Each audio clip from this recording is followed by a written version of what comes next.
Tempos difíceis para o economista de esquerda. Dá uma olhada no que o Haddad falou aqui.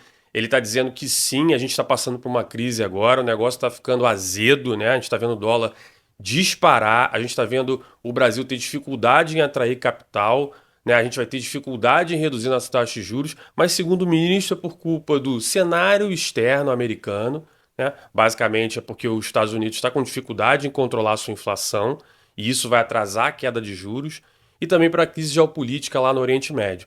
E eu vou responder para o ministro: ministro, o senhor tem razão. Esses dois fatores realmente azedaram a economia mundial. Agora, a pergunta que eu faço para você é o seguinte: ué, mas se azedou para todo mundo, por que que aqui no Brasil está azedando muito, mas muito, mas muito mais do que no resto do mundo? Por que que o peso argentino esse ano desvalorizou menos do que o real? Por que que a nossa moeda foi uma das piores de todos os países emergentes do mundo? Por que que apesar da gente ter a maior taxa de juros real do mundo, não é isso que você escuta o pessoal de esquerda? Ai, a taxa de juros, o rentista, a taxa de juros, culpa do Roberto Campos Neto, né? E beleza, galera, vocês têm razão. Pô, parabéns. De fato, a taxa de juros real brasileira é muito alta, uma das maiores do mundo. Ou seja, se você pudesse colocar dinheiro em qualquer lugar do mundo para render, o Brasil é o que melhor paga descontando a inflação. Parabéns. Agora, a pergunta que eu faço para você é a seguinte: se a gente tem essa taxa tão alta, por que que ninguém quer vir aqui investir no Brasil? Por que que apesar da gente pagar tanto, ninguém quer botar dinheiro aqui, né?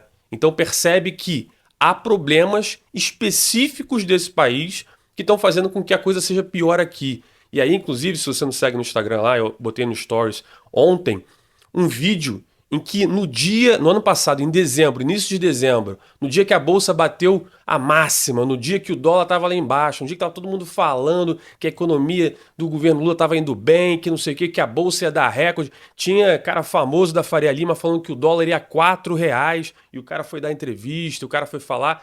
Eu fui um dos poucos caras que fui lá e falei: galera, olha só, eu não estou pegando pesado com esse governo. O que eu estou falando é, no dia que. Pô, e eu acreditava naquela época, como está acontecendo agora, que as pessoas estavam excessivamente eufóricas, pode dar uma merda grande no mundo, e se isso acontecer, e eu uso essa expressão aqui para quem segue meu canal já sabe, na hora que a água baixa que você vê quem está nadando pelado. Eu falei: olha, a gente está aqui felizinho porque tá todo mundo animado no mundo, tá rolando uma puta de uma festa. Na hora que esse negócio a gente perceber que tá complicado, a gente vai se ferrar feio, né? E o que que aconteceu? Sim, agora o ministro acabou de falar. A economia mundial tá tendo um solavanco aí e a gente, ó, tá entrando bonito, né? E por que que isso está acontecendo? Pessoal, vamos lá. O governo Lula, quando entrou aqui, o que que ele fez? Destruiu o teto de gasto e falou: vamos fazer esse tetozinho de palha aqui com Vime e esse vai ser o nosso teto de gasto aqui. E de novo, meus vídeos estão todos aqui, é só você voltar a assistir. Eu falo na ocasião: esse arcabouço é uma idiotice, não serve para nada, né? Basicamente, ele está dando um aval para poder sair gastando o que quiser, né? E na hora que ele precisar arrancar isso fora, ele vai arrancar isso fora. Pessoal, não deu um ano de arcabouço fiscal. Os caras já amassaram, jogaram no lixo. Tá? E o que que agora os agentes econômicos milionários, né? O que que é o FMI, o que que todo mundo no mundo está falando o seguinte: caramba, o Brasil mesmo não tem controle nenhum dos seus gastos. E por conta disso ele vai se endividar. E por conta disso a taxa de juros vai ter que subir mais ainda. E por conta disso a gente vai ter uma retração do PIB brasileiro. Verdade. E por conta disso a gente certamente vai ter uma crise grave, como aconteceu no caso da Dilma, né? E aí eu falo essa porra há mó tempão. Aí agora tá todo mundo voltando aqui pro lugar onde eu tô pra fazer coro. Tem razão. Mas ainda assim você vai escutar um monte de economistas de esquerda, vários até fizeram react de vídeo meu lá atrás, que eu tava falando besteira, que não sei o quê, que o caminho era esse, que pode gastar mais do que arrecada, que não dá problema nenhum, né? Agora a gente tá vendo o quê? O real se desvalorizar. A gente está vendo, apesar do nosso PIB ainda estar indo bem, eu falo isso aqui sempre: economia é um jogo de longo prazo. Daqui a pouco a gente vai começar a ver, com essa taxa de juros americana lá em cima, todo mundo botando dinheiro lá, faltando dinheiro aqui, o dólar vai começar a subir, isso vai desvalorizar as empresas que estão aqui, vai começar a ter muito problema econômico. Então, assim, pessoal, é importante vocês entenderem que nunca defenda político. E aqui vai um recado específico desse bando de economistas de TikTok aí que fica abraçado de um político A ou político B. Pessoal, nunca se abrace a pessoas. Pessoas podem te trair. Ideias não te traem. Então, Eu sempre falo aqui, a economia não é uma ciência exata, mas ela tem as suas regras próprias.